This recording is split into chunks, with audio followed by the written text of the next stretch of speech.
It didn't begin with a scream. It began with forgetting. Not all at once, just small daily erasures. Where you put your keys, the point of the day, why you should get up. Not dramatic, just quiet. And that's how it gets in.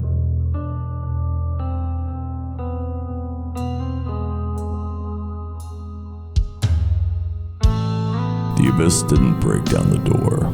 No, it picks the lock, walks in like it belongs there, and sits in your favorite chair. It doesn't shout. It watches and waits. It reorganizes your mind without your permission. It changes your name to numb. You don't notice it at first, because everything looks the same. The bed is still there.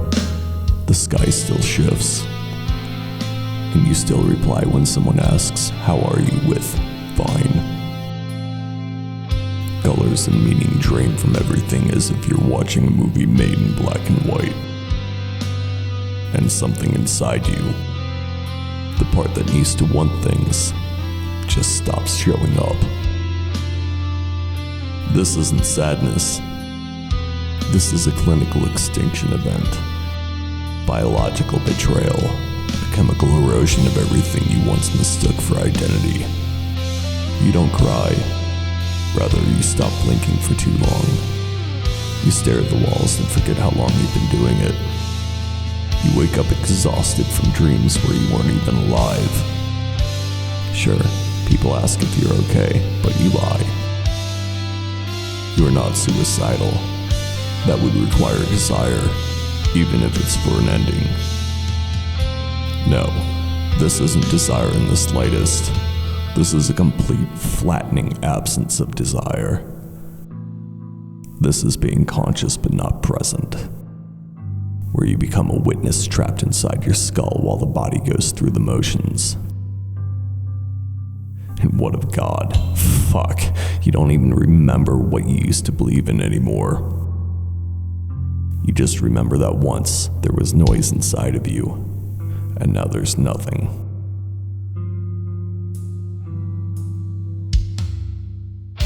There are no witnesses to come into the courtroom of mental health to speak on your behalf.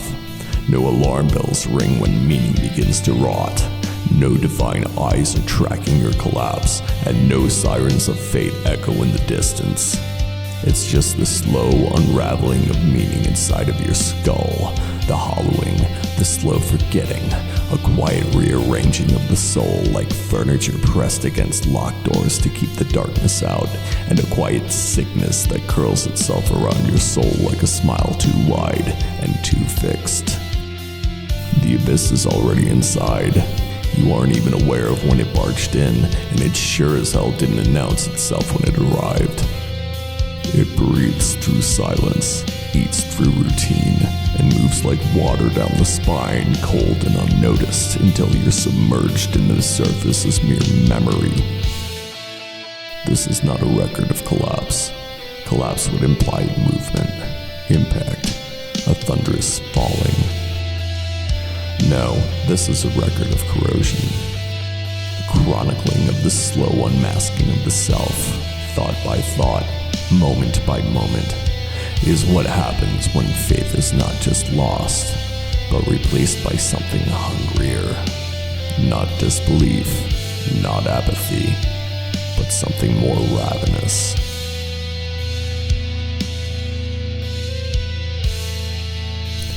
The abyss does not begin with pain. It begins with the illusion of meaning. The suggestion that somewhere beneath the weight of grief, there might still be something sacred if you dig far enough, suffer long enough, obey hard enough. You might arrive at some hidden chamber of peace, but you were lied to. That chamber never existed. Or if it did, it's been emptied, looted, and filled instead with echoes. The mind frantically searches for a cause, an origin point of despair. But there is no one trauma here, only the endless layering of 1,000 betrayals. You begin to realize that the world wasn't built for your survival, and that your grief is not a crack in the system, but the system is functioning exactly as intended. And that system has spoken. It says that your pain is profitable to the blackness, that your despair feeds something, and screams that your silence is the currency for someone else's comfort. You start to wonder if the abyss is really inside of you, or if it's always been outside, wrapped in dogma, doctrine, and ritual, whispering you into submission. At first, there's resistance. You reach for salvation, memorize the prayers, and wear the mask of the faithful. And not because you believe, but because you're afraid of what it means not to. Faith becomes less of a shelter and more of a sedative, something to dull the ache, something to distract you from the growing suspicion that there is no light, only carefully placed mirrors. But the mask slips, and the cracks widen, and when you finally tear away the veil, you find not revelation, but vacancy. You find absence dressed in holy robes, a void echoing back every plea with silence so profound that it feels like punishment. And you stare into the altar and realize that it has no heartbeat. The idol you clung to was little more than a hollow construct, and when the last illusion crumbles, you are only left with yourself, raw, unarmored, and terrifyingly conscious.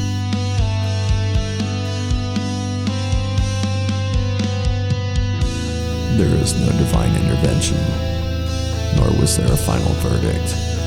Just the unsettling awareness that meaning is mere human invention, and yours has been repossessed. This is not liberation. It is exposure.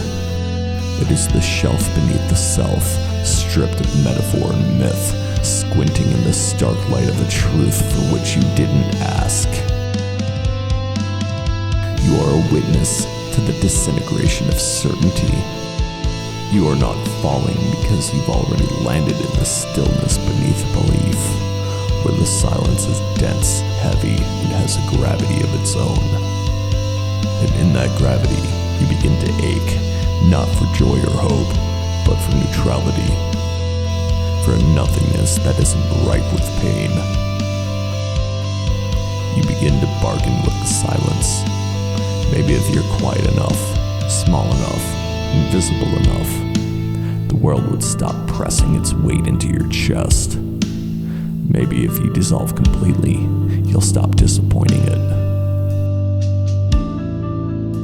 There are days that you label this numbness peace, but it is just the absence of alarm, the lull between breakdowns. You stop praying, not out of rebellion, but because the words feel fraudulent. You've learned that not all silence is sacred. Some of it is just absence. Yet, even here, in this abyss, the body persists. You eat, you shower, you say thank you to the barista. You perform self-wellness exercises prescribed to you with practiced grace. You become so good at imitating the living that no one else notices your mausoleum in motion. You've learned that the world rejects authenticity and craves compliance. It wants the version of you that doesn't leave it feeling uncomfortable. The quiet you. The digestible you. The you that never speaks of ghosts or the weight of silence or the way grief has carved you into a shape you no longer recognize. You understand that this isn't living. This is possession of societal expectation, possession by the myth of resilience, and possession of the pressure to heal on a timeline that fits onto other people's comfort zones. So you carry it, the emptiness, the awareness, and the ache. not because you're strong, but because you've run out of options. You learn to walk through the world like a rumor, soft-footed, half-present, and whispered. Maybe one day, someone will recognize the language of your silence. Maybe one day, someone will hear it not as absence, but as testimony and proof that even in the quietest unraveling, you were still trying, still here.